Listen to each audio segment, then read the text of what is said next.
Hello students, welcome to my YouTube channel. हम class +2 physics के लिए इम्पोर्टेंट क्वेश्चन कर रहे हैं बोर्ड एग्जाम के लिए। लास्ट वीडियो लेक्चर में हमने फर्स्ट यूनिट के जो है वो इम्पोर्टेंट MCQs कंप्लीट कर लिए थे। आज हम यूनिट नंबर 2 करंट इलेक्ट्रिसिटी में से जो है वो ऑब्जेक्टिव टाइप क्वेश्चंस यानी कि MCQs करेंगे। तो देखते हैं, फर्स्ट क्वेश्चन है हमारे पास, for the alloys the temperature coefficient of the resistances. जो एलॉयज होते हैं उनका जो टेम्परेचर कोफिशिएंट होता है रेजिस्टेंस का, वो जो है वो बहुत ज़्यादा हाई होता है, तो इसका आंसर होगा वेरी हाई। नेक्स्ट है electrical conductivity of conductors. Conductor की इलेक्ट्रिकल कंडक्टिविटी जो है वो टेम्परेचर के साथ जो है वो इंक्रीज होती है, तो increase with rise in temperature, तो ऑप्शन बी राइट होगा। नेक्स्ट है specific resistance of conductor increases with.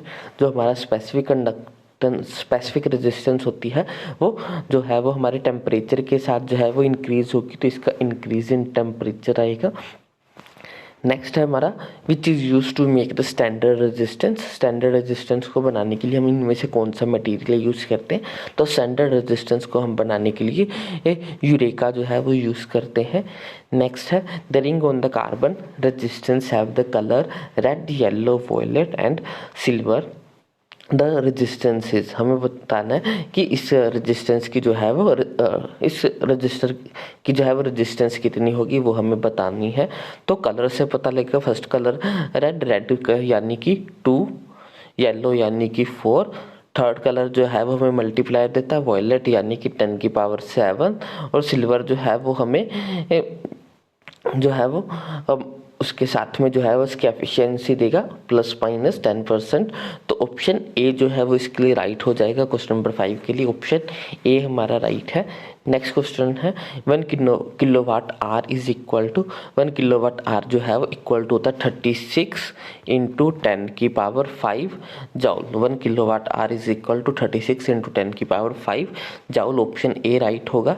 Next है the physical quantity which have the unit ohm metre. Ohm metre किसकी जो है वो हमारी यूनिट है, वो हमें बतानी है।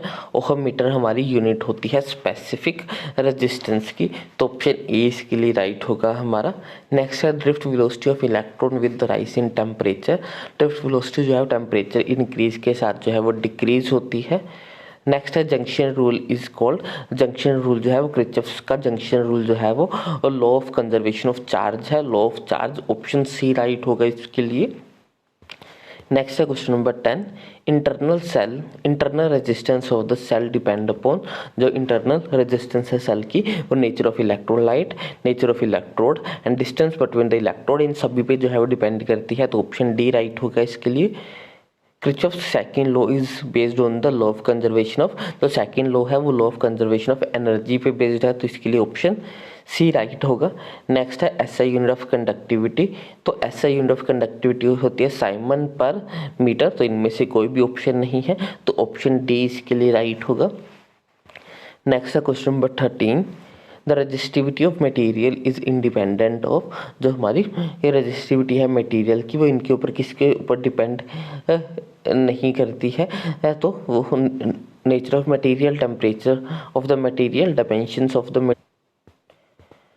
तो जो रजिस्टिविटी है वो हमारे नेचर ऑफ मटेरियल पे डिपेंड नहीं करती है। नेक्स्ट है in case of insulator as the temperature decrease resistivity. Insulator के ऊपर टेम्परेचर का कोई भी इफेक्ट नहीं पड़ता, उनकी ये रजिस्टिविटी जो है वो सेम ही रहती है, कॉन्स्टेंट ही रहती है, तो ऑप्शन डी इसके लिए राइट होगा।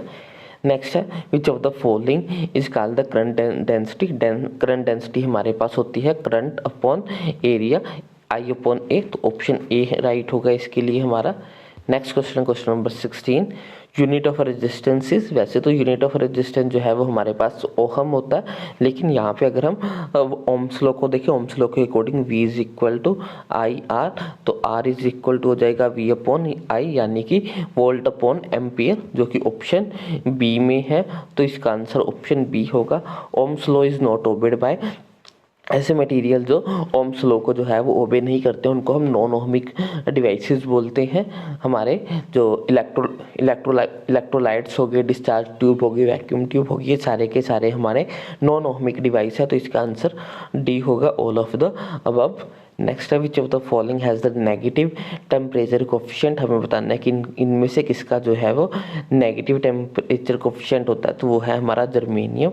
नेक्स्ट है the length of wire is double it conductance will, हमने जो है वो लेंथ वायर की डबल कर दी है, तो इसका कंडक्टेंस पे क्या इफेक्ट पड़ेगा, तो लेंथ को डबल करने से हमारी कंडक्टेंस जो है वो हाफ हो जाएगी। तो क्वेश्चन नंबर 19 के लिए ऑप्शन डी जो है वो हमारा राइट होगा।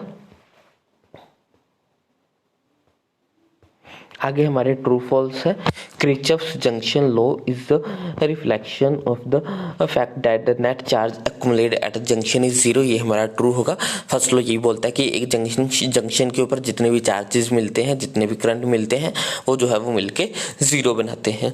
नेक्स्ट है the graph between the PD potential difference across R versus R when a cell of EMF E of resistance R across an external resistance R is, हमें graph बोला गया है, बताना है कि ग्राफ ट्रू है कि फॉल्स, तो ये ग्राफ जो है वो हमारा ट्रू है, यही ग्राफ होता है हमारा।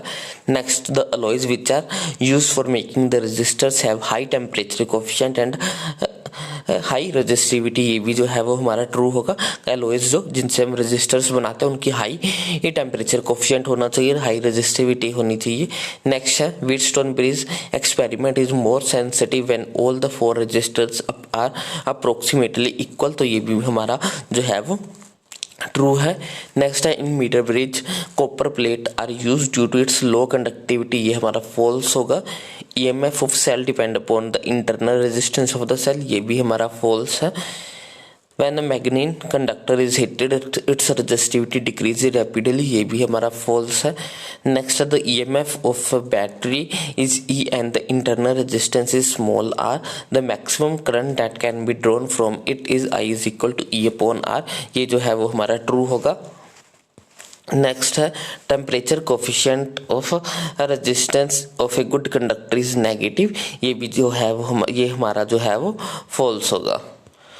तो इसके साथ हमारे सेकंड यूनिट के जो है वो इम्पोर्टेंट MCQs और ट्रू फॉल्स जो है वो कंप्लीट होते हैं। आई होप आपको सभी क्वेश्चन जो है अच्छे से समझ में आए होंगे। आपको कोई भी डाउट हो या फिर आपको कोई इंक्वायरी हो तो मुझे आप कमेंट सेक्शन में लिख सकते हो। अगर आपको वीडियो अच्छी लगी तो इसको लाइक करें, शेयर करें और चैनल को सब्सक्राइब करें। Thanks for watching, bye bye, take care.